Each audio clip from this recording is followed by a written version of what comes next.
Yo, what's going on, guys? Nick here. In this video, I'm going to be breaking down my entire funnel, how everything works, where I'm stuck, everything like that. This is my first time ever doing this. I'm going to try and do these regularly. I have nothing to sell you. I got this idea from Ryan Clog. I specifically just want better talent. I want to hire good talent. I want to build a better team.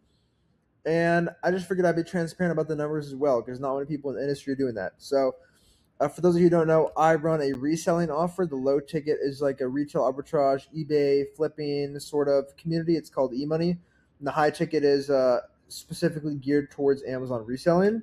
So the low ticket is between $25 and $75 per month. Last month we did $148,777.78 on the low ticket. The high ticket generated $160,100. I didn't add a picture of that because it's across like 4 different processors. It would have been a pain to pull it. In the low ticket, we had a 38% churn rate. I'm going to break down our funnel, where we're stuck, where I think we're stuck. Feel free to add your insight in the comments down below and what we're doing to fix it and what we've done to fix it already. So first of all, for our funnel, everything is ran through short form, Instagram, Facebook, YouTube, TikTok. We're going to start up long form soon.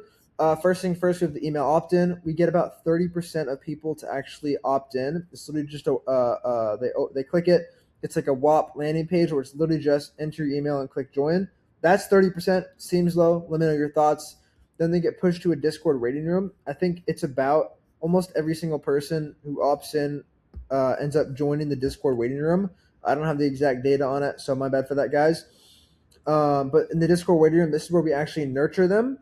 So every day, the actual invites into the waiting room to the amount of purchases we get is between 5 to 7%. Sometimes it's like 9 to 10%. It kind of depends if we run like a flash sale or something. But for the most part, we get 5 to 7% of the traffic who actually joins the Discord waiting room to convert into the low ticket. Then after they purchase a low ticket, they're rerouted to book the implementation call. We get about 70% of people to actually fill out that form completely. 35% of those people end up going to a closer call because they're qualified by our setters, and 30% of them end up closing at a 3K AOV. Now, let's talk about what we're doing to improve these numbers because they are not good. Anyone here runs low ticket monthly recurring offers, you know that churn is horrible. I know it's bad. We're working on it. A lot of stuff may seem like no brainer, but hey, learn as we go. First thing first, low ticket support. Who would have thought? I had an entire VA running our support system, and it pissed off people and it caused people to churn. So this is something we never really focused on because we didn't really see the value in it. I don't know why. We didn't see the value in hiring a US person full time to be able to support the members and help them and make the money answer their questions. So that's a big investment we made this month. We're forking out a lot of money for someone who handles low ticket support now. The goal of this is to prevent easy churn. If we can save 5 people a day, we can lower our churn by like a quarter. So that's a big focus for us and what we implemented to improve.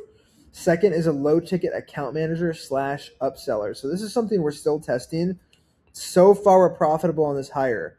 This is someone who basically they go through support tickets, they go through churn tickets. This is all inside Discord, by the way. And then we actually built out a CRM with a Kanban view for every single low ticket purchaser. So this is where we actually have this account manager call each lead, check in, text them, uncancel them, make sure they're making money, make sure they like the group, get feedback, implement that feedback into the actual onboarding process, right? Because we're calling them if they're canceling. Why are you stuck? Why did you cancel? What did you not like? What did you like? What would you like to see? Kind of running on a full list of all this stuff of like catering the product to them. And so that's what they're doing for the churns. They've been pretty successful on uncancels. What they're also doing is they're reaching out to the members who are having success, or if they're calling them and they end up having success, they're selling them onto a yearly membership to save money, to increase the MRR there, or the ARR, the annual recurring revenue. And that's been successful today. They're slinging a few a day. So that is the second thing. Positive feedback loop from churners. I kind of already touched on this, but if somebody's set to cancel, we're actually using the feedback now. Once again, this is something we never did. So we're calling them. We're figuring out why you were stuck, what you wish you had, everything. We're literally figuring out why they joined and how they possibly didn't make money because we have a good product just the customer experience, I think, is very, very poor. So that's what we're working to improve. So every single time someone cancels, we're figuring out what the heck they were stuck on, why they were stuck, and we're implementing that into the business to improve the customer journey. Next up is speed to win. This is something I got from a bunch of low ticket books. I didn't actually read them. I chat GBT'd every single book, and I asked for the summary of a bunch of things we need to improve. So that's a hack if you don't have time to read books. And one of the big pointers I found is speed to win, speed to value. So I kind of have my own spin on this, and how I like to look at it is if they purchase something from you, they're not actually a customer and they're never going to renew until they actually see value. So if someone joins and they're overwhelmed and they quit, they're going to churn. They're going to either the payment's going to fail or they're going to cancel, or even worse, they're going to charge back. And even worse, they're going to leave you a bad review. So what we're focusing on now, and we're very, very hyper focused on, is speed to win. What can we do systems wise to make sure this person gets their win as fast as possible? And then what can we do on top of that with this low ticket account manager to call them, text them, spoon feed them their first deal, maybe make sure that they're getting their first win as fast as possible. So our goal is to just force them to eat up this information and get their first win. Moving on, more marketing, creators, affiliates, and ads. So our marketing is kind of rocky because it's all organic. If you're all organic, you know it's not 100% sustainable. Instead of paying with money, we're paying for time, and that time also includes figuring out new shit that needs to work. So, long story short, we need to get more marketing because these numbers over here, they're not like. Let me know what you guys think in the comments, but this seems like a problem to me, a 30% email opt-in rate, because that kind of feeds the whole funnel. If that doubles, everything else doubles. Besides that, we have a lot of people booking a call. Low ticket purchase rate, I think, needs some work as well. Let me know what you guys think in the comments. We tried to build an entire website funnel and not use Discord, and we didn't even crack a 1% conversion rate for something that's paid. For a free trial, we got like a 2% conversion rate on the front end, and retention on the back end was like 13% after a 7-day trial. So it was fucking horrible. Anyways, these numbers over here, they don't seem bad. It seems like the issue is we just need more leads in the system. We need to fuel the fire. So over here, we are working on more marketing, more creators, more affiliates, more ads. We just started running paid ads. Right now, we're spending $5K a week to a webinar. We're on week 3 now, and we have not cracked a sale yet, but we're having the financial endurance here to keep moving, and we're going to crack it. It's just a matter of time. I'll come back to this video once we crack it, and I'll let y'all know that I did because I'm a man of my word. But yeah, more marketing, more fuel on the fire. Got to figure out how to crack that. Let's see here. Show rates. Okay, moving on to the high ticket side of stuff, what we need to improve. The show rates in December, it was sub 40%. It was not a good show rate. And it would have been our best month if the show rate was where we've had it before. So to give you guys some context, in August, we had a 69% show rate on the high ticket. We did a little bit shy of $275,000 on the high ticket alone. The only difference was we had a 69% show rate. So if we had the same show rate in December, we would have done about $320,000, give or take, with the stats that we had. Our close rate also dropped because we lost one of our best closers. That's a story for another time and how that's a big issue.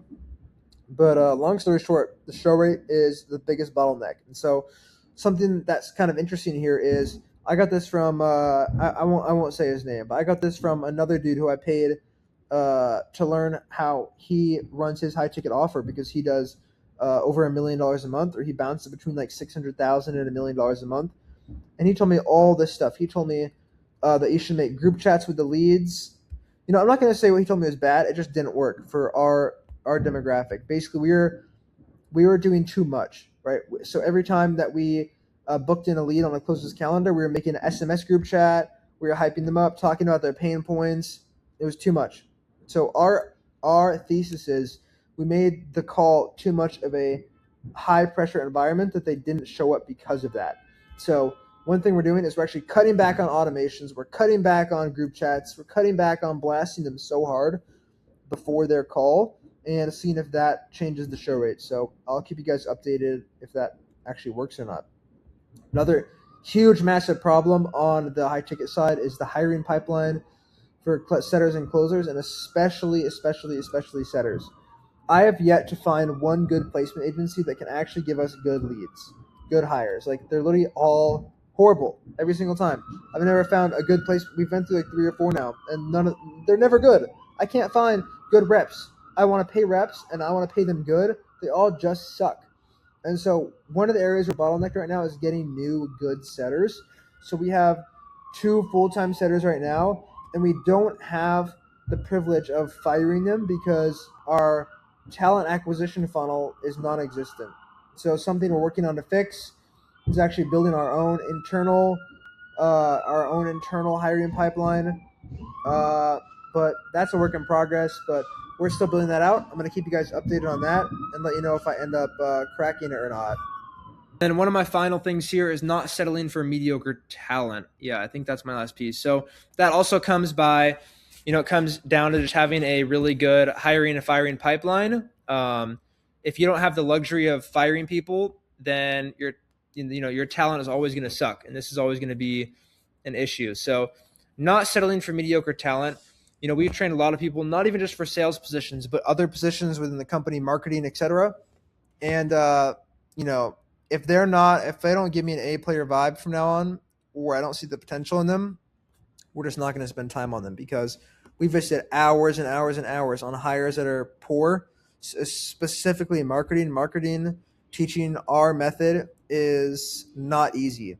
So trying to fill someone in the CMO position is a pain in the butt. But let me know if you guys like this video.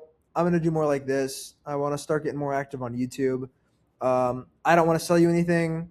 Maybe in the future I'll run portfolios. But right now I'm just hunting for good talent. So I hope this video helps someone out there. Drop your feedback in the comments. And I'll see you guys on the next one.